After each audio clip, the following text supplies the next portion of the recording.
Next item on the calendar, House Bill 1338 by Chairman Todd, be item number 12. What did I say? I'm sorry, thank you. House Bill 1388 by Chairman Todd. We have a motion. And a motion and a second. You're recognized.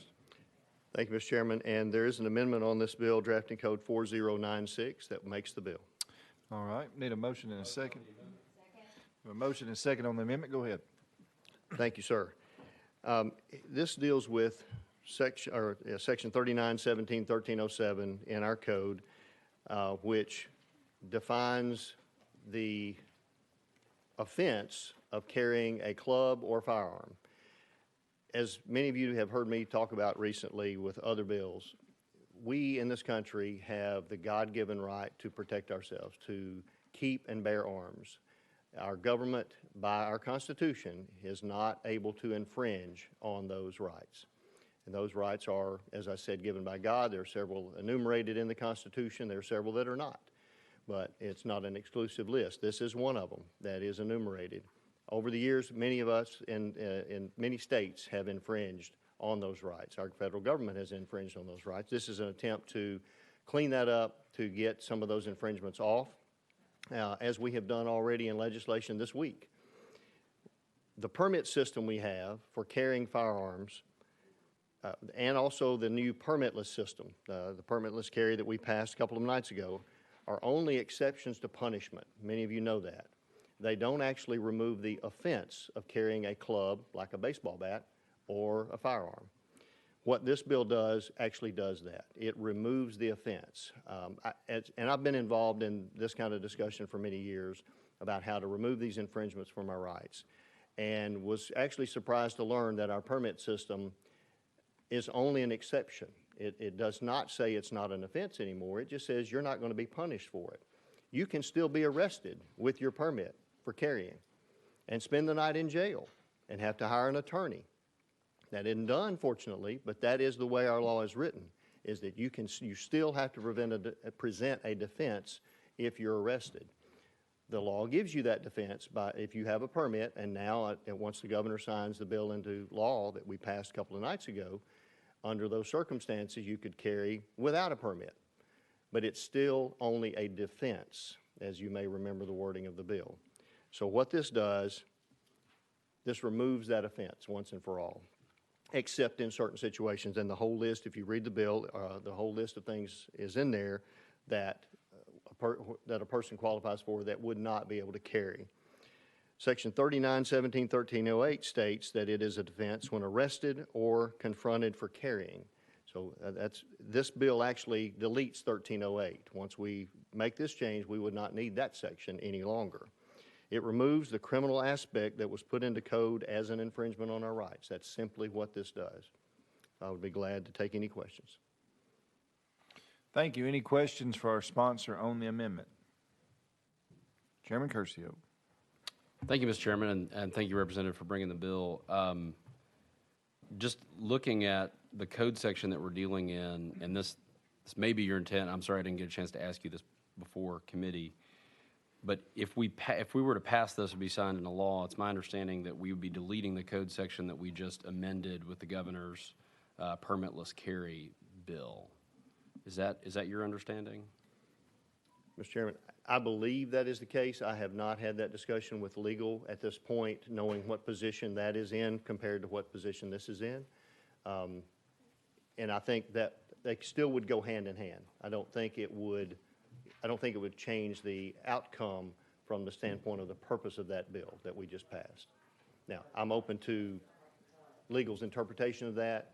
Again, with the pace that we've had since night before last, there's just not been an opportunity to clarify that. Thank you, Mr. Chairman.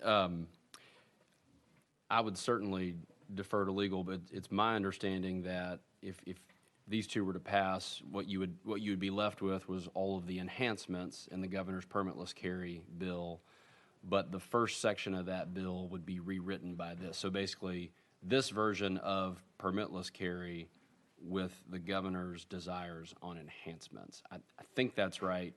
again, I don't know if that was your intent, may have been your intent, but I just wanted I to. believe that is correct, and that would be, yeah, that would certainly be my intent. Thank you, Mr. Chairman. Thank you, sponsor. Thank you. Any other questions? Representative Beck. To the sponsor, removing this part of the code and this penalty, how would that affect the laws of where you're not to carry? Private businesses, posting, et cetera. If there's no penalty, seems to me you could carry anywhere. Am I mistaken? Thank you, Mr. Chairman. It still would not affect property rights. Those are still protected by law. That it doesn't say you can violate someone's wishes on their own property. Is that a separate penal code, or seems to me it all grows out of the same section, and we may need to go out of session to ask legal, Mr. Chairman. All right, without objection, we'll go out of session and hear from legal. Michelle Fogarty, Legal Services. Could you repeat the question, please? Yes, by removing the penalty from this, removing this whole section, it has to do with penalty for wrongfully carrying a firearm. How does that affect penalties for having a firearm where it's posted you should not have a firearm? I believe those would remain in effect because they are posted. And I also believe that all the rights that a permit holder has would remain in effect. But I will double check on that. Does that answer your question? Sort of, but we're not sure on either one of those bases at this point. I mean, we're just asking you to do it on the fly, but. This bill does not affect enhanced handgun carry permit holders and the rights that they have as a result of that enhanced handgun carry permit. Now, that's the enhanced carry permit. Correct. Okay. All right, so if this bill passes and becomes law, it's not going to affect where you can carry, and it's not going to affect the bill that was passed on Monday night. Is that correct? It will affect, it does not work with the governor's, with what was passed on Monday night. They don't work together. The language of this amendment deletes and rewrites section 3917-1307. So if we pass this, it's in conflict with Leader Lambert's bill that he partially passed on Monday. Is that correct? They do not work together. Okay, thank you. Any other questions for legal? Leader Lambert. Mr. Chairman, since my name was called, just a follow-up question for legal. I think what you mean by that is that, as the sponsor has described, the bill that was passed on Monday night, which again was a phenomenal bill and a great step forward, appreciate everybody's support for it, is an exception to the current carry statute. This would remove all of that and rewrite the entire section. That's what you mean by they're in conflict with each other. Yes. It's a different perspective on how to go about that. Yes, sir. That's correct. All right, thank you. Any other questions? Seeing none, we'll go back into session. Any other questions for the sponsor on this? We're still on the amendment. Chairman Curcio. Thank you, Mr. Chairman. So, and I appreciated that back and forth. So there were several amendments on the floor Monday night that would change the way the governor dealt with the permitless carry. Was this one of those options that was discussed in those amendments? No, sir. Okay. But it is a different version. It could well have been an amendment to that bill. Is that? It could have been. I actually drafted this as an amendment to that bill a few weeks ago, Okay. but decided that wasn't really the right way to go about it.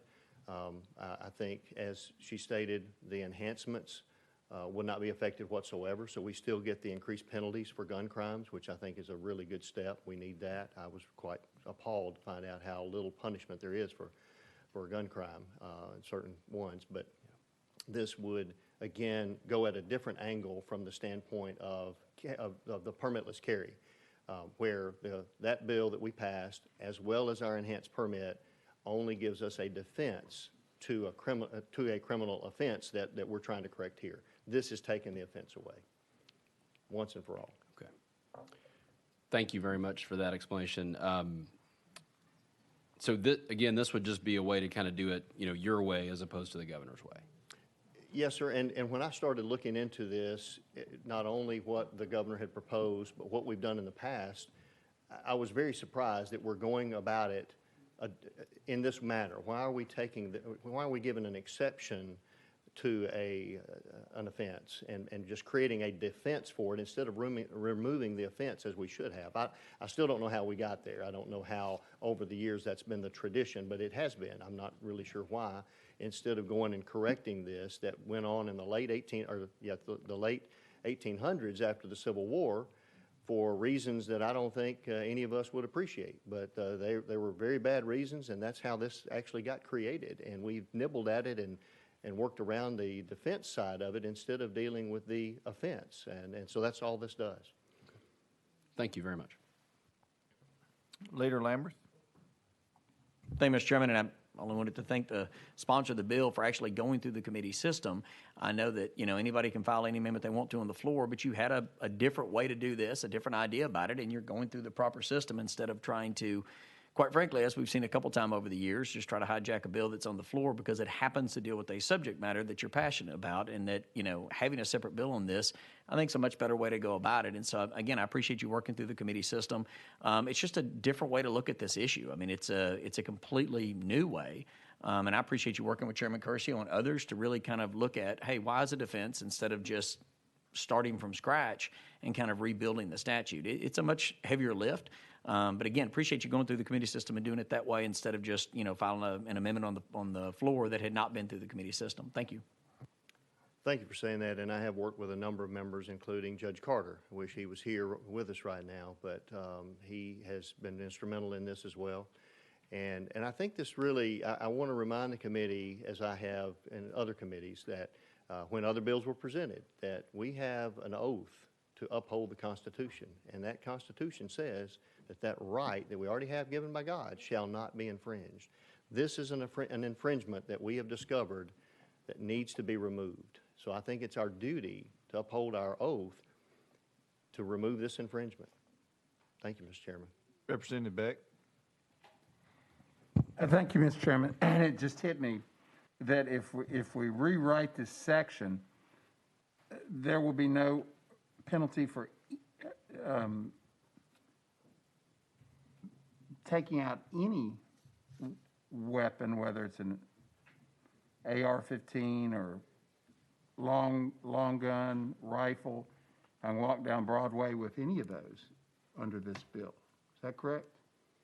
I believe it would be, sir. As our Constitution states, keep and bear arms, not handguns, arms.